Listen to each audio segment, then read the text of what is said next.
সোহাগ, এই যে মহাসড়কে এত দুর্ঘটনা ঘটছে, আবার সামনে ঈদকে সামনে রেখে হাইওয়ে পুলিশ কোনো বিশেষ উদ্যোগ নিয়েছে কিনা বিস্তারিত জানাবেন।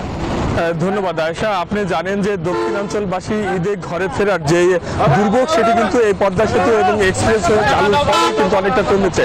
তবে এই দুর্ভোগ কমলেও মানুষের যে প্রাণের হুমকি সেটি কিন্তু বেড়েছে।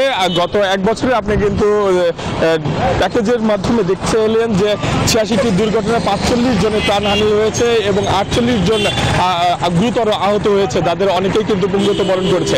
এবার ঈদ যাত্রায় ঘরে ফেরার যে মানুষ রয়েছে তাদেরকে নির্বিঘ্নে ফেরাতে বিভিন্ন পদক্ষেপ গ্রহণ করেছেন হাইওয়ে পুলিশ। তারা আমাদেরকে যেমনটি জানিয়েছেন যে যাত্রীরা যেন নির্বিঘ্নে চলাচল করতে পারে সেই জন্য বিশেষ টহল টিম তারা রেডি রেখেছেন এই মহাসড়কে, যেন ওভার স্পিডে গাড়ি চলাচল করতে না পারে এবং বিশেষ করে 3 চাকার যে 3 হুইলার যানবাহন রয়েছে সেগুলো যেন মহাসড়কে চলাচল না করে সেজন্য কিন্তু তারা বিশেষ কয়েকটি চেকপোস্ট বসিয়ে এসেছে বিশেষ জায়গায়।